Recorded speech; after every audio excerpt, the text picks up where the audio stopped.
session is really exciting. It's 5 ways demos can cut your sales cycle. We're going to talk about we're going to talk about different types of demos, demos in the deal stages, and it's really exciting. Before I introduce everyone here, it's an all-star lineup. I'll introduce myself. I'm Barry Muller. I guess it's said right there. I do product marketing here at DemoStack, so I live and breathe demos, and I also live and breathe sessions like this. I love speaking with the pre-sales persona, but also all the other people that are here, including sales teams and BDRs, and um, and a lot of marketers and customer support. So anyone GTM, love being with just talking everything demos and everything. So um, I'm going to read from my notes some of the intro, so don't mess it up. But I wanted to introduce Rob. Rob, he is the VP Solutions Consulting at Exactly. It's a Vista Equity Partners company. Exactly leads the market with their sales performance solutions and other amazing sales tech software. I'm sure Rob will talk about that during this session. Thanks, Rob, for joining. Hey, thanks a lot. Yeah, absolutely. We also have Ian. Ian is the Vice President of Sales Engineering at Hunters. Hunters delivers a security operations center platform that reduces risk, complexity, and cost for security teams. Ian, thanks for joining. Yeah, thanks for having me. I'm super excited to be here. Yeah, we're excited to have you. And then last but not least, we have Dave Greene, Senior Manager, SC Solution Consultant Enterprise at Gainsight, another Vista company that is leading the way with their customer success platform and a lot of other also software that they've released throughout the years. We'll talk about that also throughout this session. Thanks, Dave, for coming. Yeah, thanks, Barry. Happy to be here. Yeah. All right, so let's get started. So Jonathan, I think it was an hour ago, CEO of DemoStack discussed that there were three really stages of use cases for demos: the pre-call, the live call, and the post-call. Or I like to break it down, like to build more quality pipeline, you convert that pipeline into revenue, and then you drive deal momentum with lead behinds and real-time data. So Ian, I wanted to start with the pre-call use case first. What is Hunters today doing to promote its product before a sales call, before a call is started?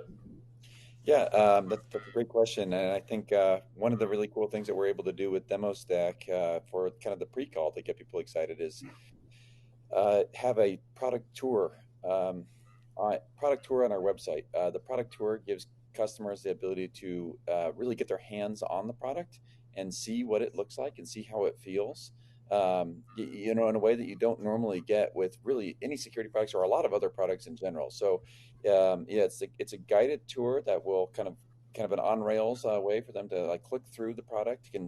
We can highlight what we think is the most important and most impactful in a demo, and again, the customer can really get their hands on it and see what they're buying or what they're potentially interested in before they even have a chance to talk to us at all. And that drives a lot of our opportunities that we end up talking to in the kind of the pre-call motion.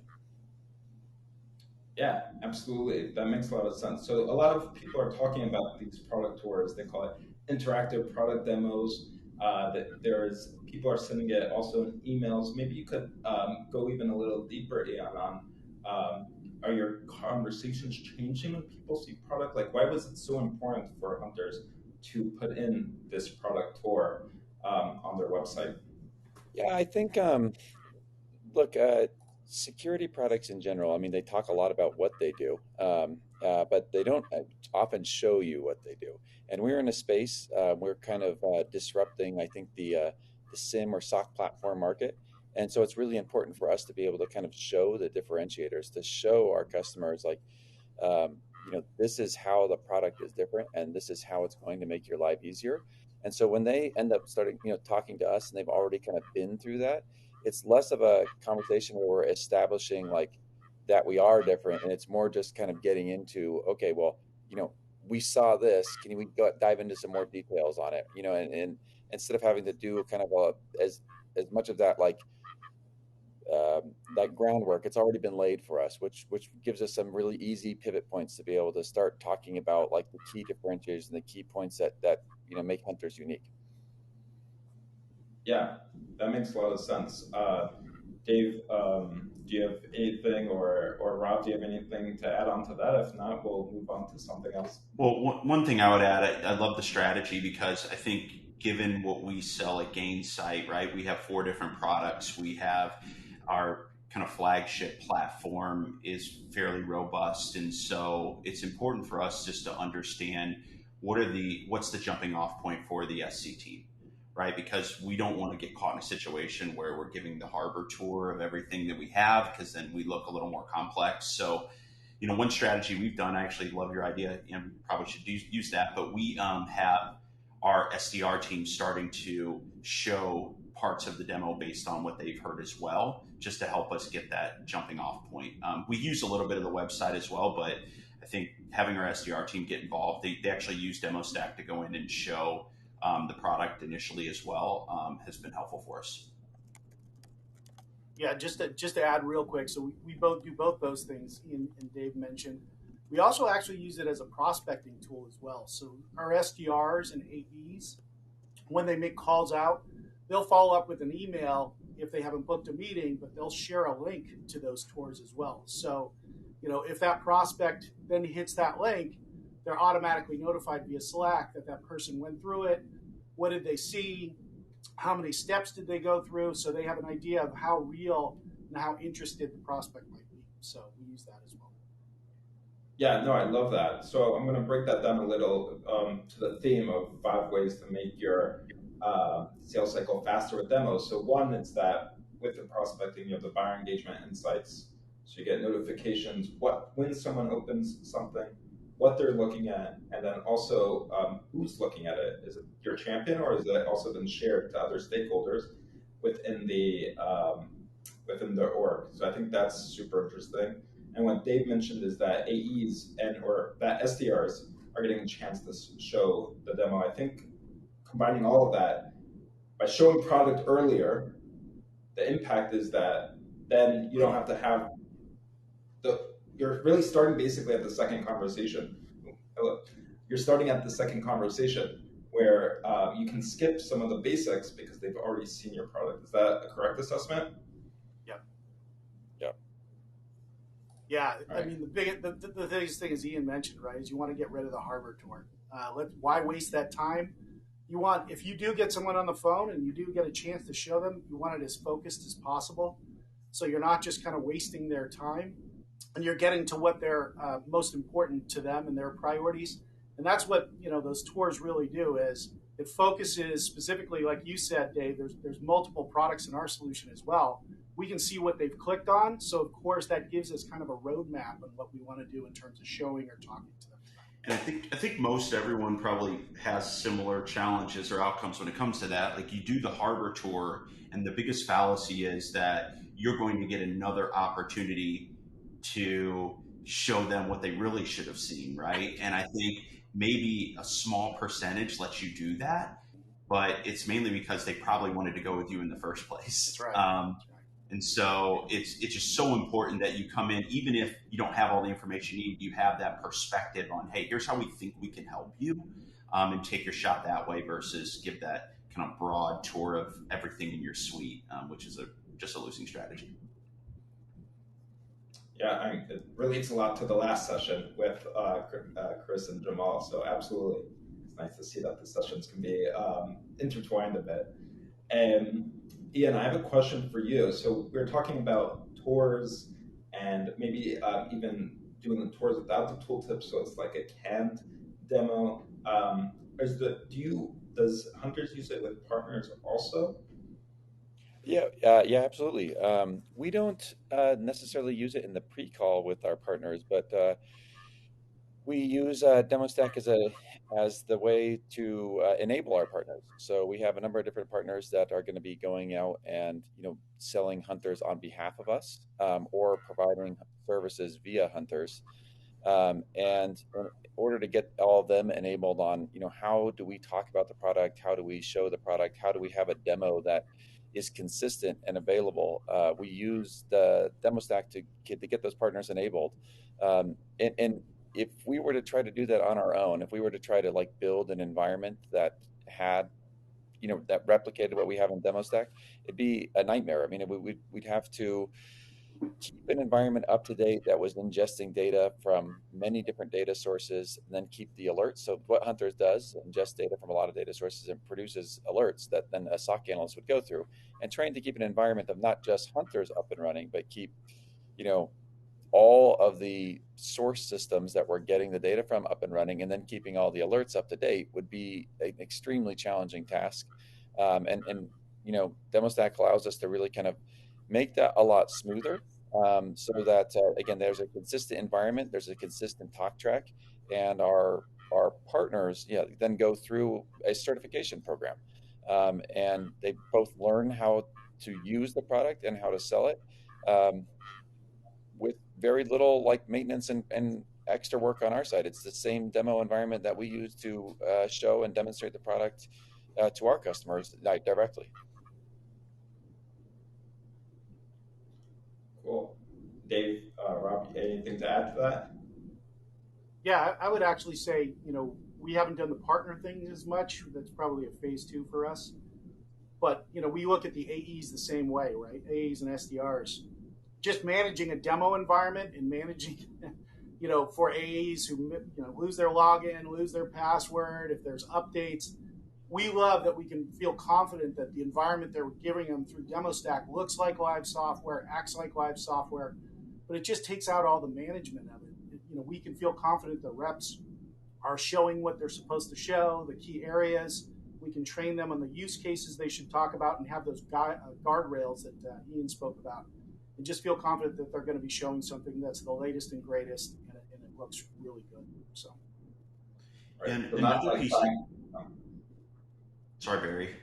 I was just going to add one more piece to what actually Ian had said, because as he was walking through the challenge around keeping all these different data sources connected, like I got the chills and started to cringe, like, oh yeah, we have to deal with that too. It's such a nightmare. But on top of that, we have all these different use cases we're trying to sell, not just like functionality, but how does Gainsight customer success solution work for a consumption-based model? So that's quite a bit of effort to have a new environment, to maintain that environment.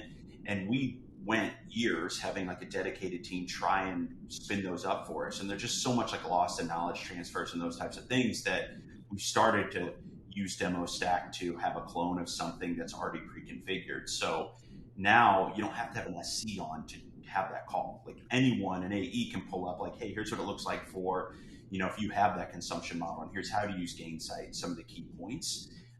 It's just helped us tremendously on the back end, so we don't have to have like a huge operations team just to keep a demo environment running. It sounds like, especially in this economy where teams unfortunately they're going through rifts, and then the pre-sales team somehow gets cut sometimes earlier than other teams, and then the ratio that was bad before gets even worse. I see. I'm sure a lot of people can relate to that on this that are listening. It's even more essential to just become as effective and as efficient as possible, and that empowerment, either through software or through just storytelling earlier in the sales cycle, can help not only move deals along, but can also help people focus on what they want to focus on, and not that back office work. And I wanted to add to Rob's point before. I feel like a lot of marketing is, or a lot of like selling is building buyers' trust. But it sounds like Rob was discussing the importance of building like sellers' trust into the demo, that the demo will work, that it will be the right demo. And I think that's kind of a change that I've seen in the narrative around demos and just software in general. Maybe in this environment, or maybe it's always been like that. Well, I mean, you think about it, it's like sellers' confidence as well. So you guys, I know the others here on the panel probably agree that, it's all about confidence with sellers when they're demoing, right? If they have a bad experience, if there's any issues at all with bringing up the demo itself, some of them will just quit trying, right? And so You want to make it as easy as possible, and you want to make it as straightforward as possible so they have the confidence to have better conversations. They'll know the product better, and if they have that environment and they feel confident in it, you're just gonna be much better and productive from an AE standpoint. Well, I think confidence is important too. Like not just for them to feel confident that the demo is going to work and that they'll continue to try. Like we do the same thing with our sellers. Like if they are in a quick meeting with a customer and they want to be able to drop in and just show a few key features or highlight a few things that they had in like an early conversation. Maybe we're not quite at like the full demo portion. Maybe it was a shorter call. Our sellers can do that, but confidence also projects to the customer, right? When you're confident about what you're presenting, it makes the customer more confident that you can deliver the product. And I think That's that's exactly that's the thing that I talk to our sellers and SEs about a lot. Is like projecting confidence and having a consistent demo that is going to work really helps. At least take one of the variables out of the equation that could cause you to be, unsure or less confident than you might otherwise be. yeah. Yeah, in fact, it was so confident. One of our reps tend to give demos in kind of the SMB market, more the growth. And our actually first sale rep did his own demos through DemoStack and took it all the way to close, which was our very first one. So we were celebrating that. I actually owe him a lot of cocktails for that because I said, if you do it, we'll take you out. So he actually did it. So we're celebrating that as well because you can do it. And it's all about, Ian, what you said, confidence when they're speaking and confidence in having those demos. It can lead to close deals. So Fantastic. Love this.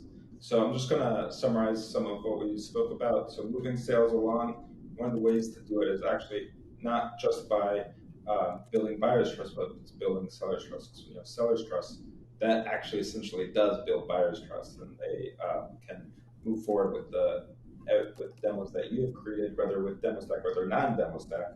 But seller's trust is super important. I wanted to discuss kind of switching gears a bit, but not too much. I think it's really for everyone. We can start with you, Dave. But what does it mean to customize a demo? And how does customizing demos actually help move deals faster? So Dave, I'll throw the bounce to you. Yeah, this is an area that we've actually invested quite a bit of like analytics around, trying to understand what are the things we can do to shorten sales cycles and be more effective. So with our products, I think like most products, we have the ability to customize to the nth degree for your use case, right? So our flagship product, our CS solution, is more of a platform. You can change like the data modeling, the visualizations, those types of things. And so what we found was that our opportunities where we showed up to our first SC-led demo and we had it customized. So we changed, our health scoring metrics. We changed the alerts that someone would see based on their industry and company profile, those types of things, that those deals actually had a higher win rate than our opportunities where we went out of the standard environment. And I think leaders kind of understood that this would likely happen. I think the pushback we got from our SC team was, oh, people will get it, right? We can go out of the standard environment. They understand what we're trying to say. But the reality is, like, we're seeing in the numbers that when you show people their logos, their customers, you show them their metrics, that they start to feel more confident in your ability to help them, and they start to speed up that cycle. One of the other things we saw before I turn it over to the others on the panel is we saw a decrease in the need for POCs when we showed up and customized that initial presentation. And so what we found is what we think is a lot of the POCs were lack of understanding. So they wanted to use a POC, get their hands on the solution in order to try to gain more understanding. But the more we kind of nailed their use case out of the gate, it gave them confidence. They didn't want to spend time on the POC stage, which obviously shortened those sales cycles quite a bit for us. And so we had higher win rates, shorter sales cycles when we just go and customize demos. And that's somewhere around like plus 8% win rate is what we're seeing when we do that. And of course, like tools like demo automation tools like DemoStack, et cetera, like helped us do that quicker, because it used to take us like 4 days to customize a demo. Now we can do it within 24, 48 hours. Yeah, Rob, you have anything to add to Yeah, I that? mean, we do a lot of custom demos. In fact, I would say I'd like to do less, to tell you the truth. So, but we saw the same thing that Dave said, right? It's all about the storytelling, but it's also getting the customer to see themselves using this product and what the experience would look like. So we do a lot of what we call tailoring and custom demos. And a lot of times we have to really just understand what custom means to a prospect, right? When we're talking to them, some people may think, they see their logo, they see a few labels, that's custom to them. Others are like, hey, load up 6 months worth of transactions and run it through and calculate, et cetera, and that's custom to them. So first and foremost, we ask the reps, to show the product. So they're showing the product in demo stack, they can kind of see it and maybe even kind of see some of their labels and their people in it, which is really cool, variable wise. But we really want them to have those conversations of, what do they expect from the demo when they see it? So a lot of it is prepped beforehand. So the SC can go in there as well. They can understand what the roadmap of the demo is going to be, success criteria, et cetera. And then they know what they have to do in terms of builds or customization or tailoring the demo itself. So we're kind of utilizing demo stack in a couple different ways, but it's really important to have those conversations to save the SC's time and money, just in terms of resources. Because if we're not disciplined in that, we'll be building custom demos, every single day for hours and hours, and we don't want to do that. So. Yeah, no, absolutely. I think there's something that you said that really I thought was super interesting. That there could be such thing as too much customization. Oh That's one, gosh, yeah. and two, that so that was super interesting. And two, that I also think it's interesting that customization. Like I'm obviously biased. I work at DemoStack, but people could customize before DemoStack, right? Your teams can Yeah. customize without DemoStack. It's just about that cost benefit. Um, you know, okay, we can increase 8%, but if I don't have I have to hire another SC for that, or I have to hire another three SCs. And that 8%, does that equal that money if we're looking at it like from a financial standpoint? So I think any obviously software that can help you do that quickly um, is more helpful. But if someone can afford a product like DemoStack um, or something like that, they should also consider customizing demos Yeah. themselves and do that analysis to make that decision. Is this how can I win more deals? Customizing makes sense. People have been customizing in marketing, for 20 years. So it's time we start customizing in sales. It also reminded me of another story or another webinar about storytelling that we ran on for cybersecurity in July. Actually, Hunters was also part of that. So thank you, Hunters, for joining these events. And we discussed that sometimes storytelling is just listening and then showing them that you listen. You can show them by giving a custom demo, so a specific use case that they discussed, or how Chris Orlov mentioned the last session, how you can actually, that you have this pain point, here's the solution. That is, in essence, a piece of storytelling, which I also thought was super interesting and related to this. Cool. Ian, do you have any thoughts on customizing, etc.? I think customizing to what was said earlier it means different things to different customers. I think the most important way that we customize or tailor our demos is in that prep work, right? Those conversations that we have ahead of time of like, well, what is this customer? What's their pain point? What are they? Why are they looking at Hunters? Why are they considering a product change? And being able to then come at the demo from different angles. So sometimes we'll start the demo from the very beginning of data ingest all the way to like what does a correlated event look like. But other times, like it's more important for the customer to kind of see kind of the end result and attack it from the exact opposite way. And being able to have that flexibility and customize your demo helps with that storytelling, helps kind of drive those value points home. I talk to our team a lot. Like, we want to be very flexible with how we present the product and really attuned to, what the customer is looking for, and again, what's motivating their, evaluation of a new product in a space. Because if we were going to give the same demo every single time, we could just do a recording. I mean, there's no reason that you couldn't just say, okay, well, here's a video of us using the product. So really showing that you've listened, and that you've considered, their feedback, you've considered what you've learned, and demonstrated, not only how the product can solve that, but you did all of those things and you did the legwork ahead of time is, I think, a really good start to a long-term relationship with the customer. And Ian, I don't know if you have this challenge, but I think one of the things that we often hear, and maybe others are thinking, is like SCs will come to us and say, well, I can't customize that talk track because the discovery wasn't good enough, right?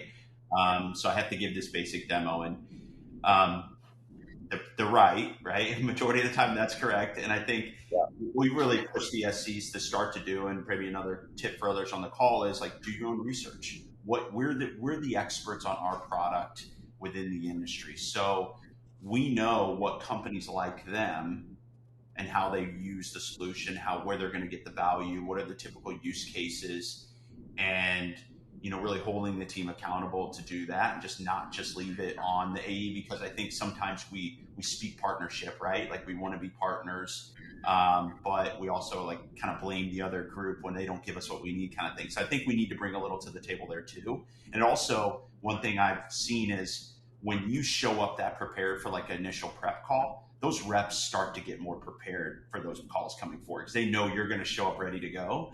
And it just kind of breeds that, stepping up your game mentality across all the team. Love that. Rob, I see you nodding your head a lot throughout this. Yeah, I mean, I'm nodding my head the entire time these guys talk because we're either facing the same thing or a variation of it. But customs has always been the bane of our SC's friction with AEs and customers.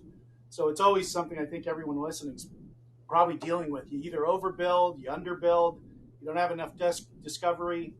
I see in the comments, no disco, no demo. Would love to say we do that. I don't know if the sales managers would actually agree with that, but there's this combination of a hybrid disco demo that we've been playing around with for a while now, just because of market forces with competition. You have to show product. They expect to see product the minute they get on the phone. And if you have no discovery, I agree with Dave. It's like I put it on my SEs. Go research their company, right? Pull off their logo. At the very least, look at their product set. Try to understand and do some research on maybe what they're selling, how they're selling. So, well, at least when you go in there and you're showing some product, you can at least guide them through and ask them good questions to understand and kind of bring out the discussion and do some discovery while you're showing product. But it should never be a harbor tour where you're like, hey, this is what this does. This is what that does. Use the product as a jumping off point for conversation. Just, it shouldn't even be a demo at that point. It should definitely be a discussion. I'll quote Chris again. I think it's the most I've quoted Chris in my life. But Chris, I've seen one of his LinkedIn posts where he discusses that if they're demanding I think it's like changed a little how people expect demos. People are demanding to see product earlier in the sales cycle. So not only is it nice to make the sales cycle go faster, but people are demanding it, even if you don't have that discovery. So what do you do during that? So it's kind of like this pool kind of and then give. Like, okay, you really want to see a demo. What specifically do you want to, like, what specifically are you looking for? Like, what's your main use case? And then I can answer that. So it's kind of like listening, saying, please give me something, and then I'll give you something. And that's like a solution, not easy solution. It's easier for me to say as the marketer, but that is a solution that Chris has offered in order to avoid people in order to help people that have specifically asked for demos but haven't given you any materials. I think it's definitely interesting. The worst, what we said, are the harbor tours, where you're just clicking on features and you're clicking on, oh, here, look at this. That doesn't, there's no story there, and that's a problem. I mean, I'd ask the panelists, do you guys, when you guys see a closed, lost engagement, the minute I see that, I'm like, what did we do for disco? Was there discovery? Like, we're tracking actually in the system the quality of discovery, because we want to correlate. There's 5 different types of quality of discovery with wins and losses and how we do. But that's the first thing I'm looking at is, did we get a chance to do discovery? And you'll that'll be a very big flag in terms of whether you win or lose. Yeah. I mean, it's a huge one for us too. And my favorite is, well, they want to move really fast, so we don't have Yeah. time to do that. That's my, Yes. I've Close never by the seen end it. of the month, right, Dave? It's like, Yeah, oh, they're going to exactly. close this month. I always say anyone who says they have a fast moving deal, buckle up. We'll be talking Yeah. about it next year. So, It's true. Love that. That's hilarious. That's really awesome. And 12. so real. Okay, cool. I think so. We discussed how storytelling helps move the deal along, and we discussed that showing a product or feature that the customers want to see is helpful. And I want to discuss, and that was like the in call. So we discussed pre-call, in call, out, post call. One of the ways to use demos. So again, demos is broadening the term demos. Now we have interactive product tours, which a lot of people are calling interactive product demos. We have also sandbox demos, something that is pretty new. So I want to focus on that post call. You're done with the phone call. Now, Rob, you mentioned your team since tour, so that's could be post call, not even pre call. And I know that Ian, your team also since sandboxes.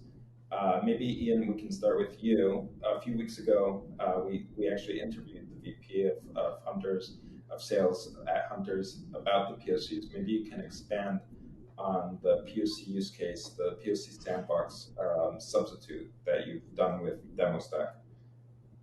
Yeah, we call it our Express POC, and we use it, judiciously. There are some customers that, they're going to need to see their own data in the product and be able to, really get a feel for what it's going to look like and what the level of effort is going to be to, get the product to perform in their environment. But there are others where it's more important for them to just kind of understand like what using the product is going to feel like. And so in our Express POV, we have an ability to deliver a sandbox demo stack environment, and then do a couple of workshops with them where we do like a guided workshop and say, okay, here's the kind of the way that, the day in the life of an analyst, and here's the day in the life of, what it would be like to kind of tune or create custom alerts, and here's what it would be like to, be a threat hunter using the product. So kind of a couple different personas that we can walk them through in that Express POV process. And the really, interesting thing is that with some of these prospects, we're able to close deals within, we, instead of going like a 6 to 8 week, sales cycle out, from a POV perspective, we do it in, 1 to 2 weeks.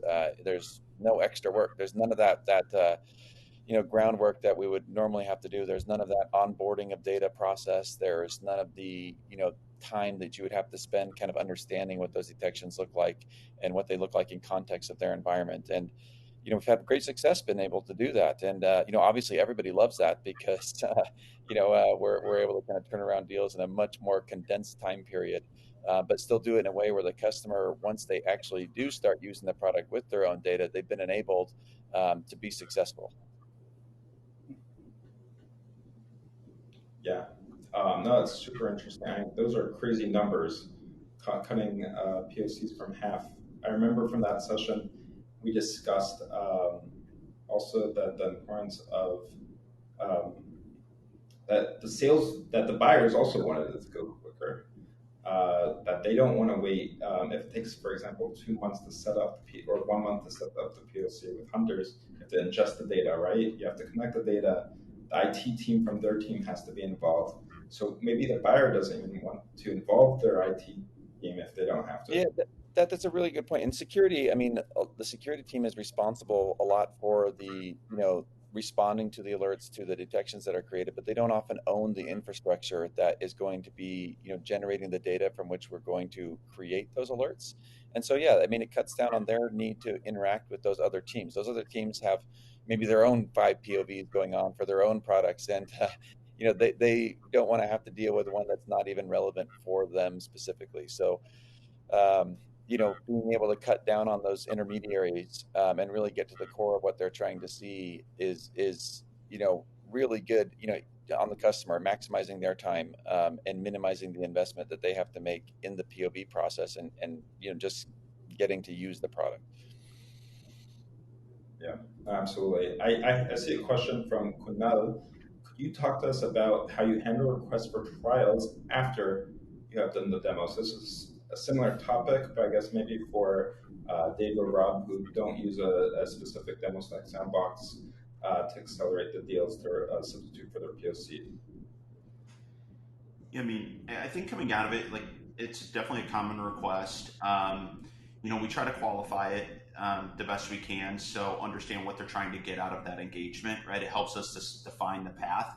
Like probably most SC orgs, we have multiple options we can go down, and it'll help us kind of be quicker. We do something similar to what Ian just kind of talked about, where we have an environment that we can spin up that gives them the look and feel of like the day in the life. I'd say majority of our trials are that, where they just get a feel for the platform. And one thing we've noticed, and I think most will see these results, is um, the confidence level coming out of that engagement, which lasts 2 weeks, is huge. And we will beat a competitor who's not offering that just because they feel more confident in our platform. So I think like one thing we've learned is we used to try to stop that. We probably leaned into it more this year, just given like the competitive nature of our business now. And we've seen benefits just by having like a quick rinse and repeat option. I think is really important. Yeah, we don't do trials that much for a variety of reasons because of our solution. But we are starting to. In fact, just recently we were working with DemoStack and our CSM, who was great, by the way. She was helping us because as a leave behind, we talk about leave behinds because we all know that the sales experience that a prospect can have can really make the difference in terms of picking you. If everything's equal, if they have a great sales experience, so we're trying to increase that by potentially giving them, we break out end user versus admin, providing them with a hands-on end user experience because that type of demo stack can be, there's guardrails built into it. It's very intuitive in terms of what they're clicking on. They can't get lost. So those are the things that we're kind of looking at as an alternate to some deep dive, trials that we can't do for weeks at a time. But at least we can give them hands-on experience in something that they can click around and feel comfortable with. Well, that leads to a better experience, and hopefully that leads to more wins. So we're doing that now. Yeah, absolutely. Shout out to Megan. And, yes, Megan. I'm gonna go through the Q&As. Paige, you're welcome to put them on the board. Paige is helping in the backstage. Also, shout out to Paige for helping really run this whole event and work with all the speakers. So thank you, Paige. For now, I'll just read the top question. Does any of the panel feel that showing too much product can introduce doubt or challenges in prospect evaluation? And does DemoStack help control those outcomes? So I think all you use DemoStack, you can answer that. I would say definitely. You can show too much product and overwhelm them. Sometimes you're talking to customers who are going from 0 to 60, and you don't want to go to 0 to 100, right? And if you show too much, they can get overwhelmed if it gets too complicated. So I think DemoStack, like we talked about, being able to show them little bits and bytes before they get in there to give them a feel for what they're looking at, give them a little bit of experience of some of the things that are available. They can see that, and then it's much better for when they get on the call and you start showing stuff. You can be more focused in what you're showing. Yeah, it's an interesting question because we do win-loss analysis, obviously, when we lose opportunities. And one of the most common things we'll hear is, it's too much of a Cadillac for us. We wanted a Honda, right? And it's because we showed them everything out of the gate. One thing we've, specifically to the DemoStack question, one thing I'll give Sam Collin, RSC, a shout out, she's amazing, has helped us with is having feature-specific clones in DemoStack. So when I'm an AE and I'm on there showing bits and pieces of the product, I really can't go too deep. I have to pull each one up. So it really kind of helps control them. So they're not like showing everything and throwing the kitchen sink at someone. And that way, when an SC gets on, I think they're just a little more aware about, showing too much, the complexity it can bring. And it's been a huge help for us just to have that focus. I think aside from even just overwhelming them too, I think it can derail the value proposition, right? You end up introducing a part of the product or something that they hadn't even considered before, and they start asking questions about things that really aren't relevant to their pain point or what the problem they're trying to solve is. And then sometimes it can distract from getting to the actual, you know, thing that you were trying to demonstrate in the first place. And so you really have to, again, I think that prep work that we talked about earlier is really understand what they want to see and make sure you get to those things first before you deviate off course too much to, you know, show anything else that maybe wasn't part of that overall plan. Excellent. I have another question from Brian. How do you support the delivery of custom demos, like for demo scripts, for example? So this is leaving demo stack world even more, but how do you support delivery of custom demos like demo scripts? I'm not sure I fully understand. So our process for custom demos, so we have a team, and we used to use them pretty heavily to like deliver a custom demo coming out of the gate. That's like more on the technical end, and then the SC is responsible for coming up with the flow, the use cases, the competitive differentiators, etc. The thing that's always tripped us up in the past is the hands-on keys, creating the environment, creating the use case. Demo Stack has helped with that tremendously, just because it's so easy to go change names, use cases, delete elements from the platform. It's just been huge for us. And the biggest challenge, I think Ian actually talked about it earlier, was the manipulation of data. Like, how do we keep all these things triggered and going? Well, in Demo Stack, I can just change the values really quickly. So honestly, that used to be a huge challenge. It's really not much of a challenge for us anymore, candidly. It's helped us quite a bit. It could get out of hand too, the point made earlier, but I think right now we're in a good spot with it. You know what? We do the same thing as Dave said, exactly. One thing we've done is we actually, for the AEs and the SDRs using Demo Stack to do demos, we've actually used the tours as a way of onboarding the reps and the SDRs. So what we've done is we've created the demo itself that they should use, then we create the tour, and then within the tour, all those pop-ups that you could send those out by themselves. We use those as a way of saying, hey, AEs, this is your click path. This is for this use case. This is your click path. This is your talk path and talk point and script. So they can actually click along in the real environment, the demo stack environment, and then can read along with the tour itself. So it makes it easier for them, and they feel more confident that they can learn it and they can use it. And sometimes, even in the beginning as they're onboarding, giving a demo using the tour is also something we say, try to do as a way of getting better and better. So from a script standpoint, that might help, from a reps for the reps. I think that part is really important, especially with the reps. I mean, the SEs, we're used to having to give the demo of the product, and we kind of understand like the value points with each click, like what are we actually trying to demonstrate.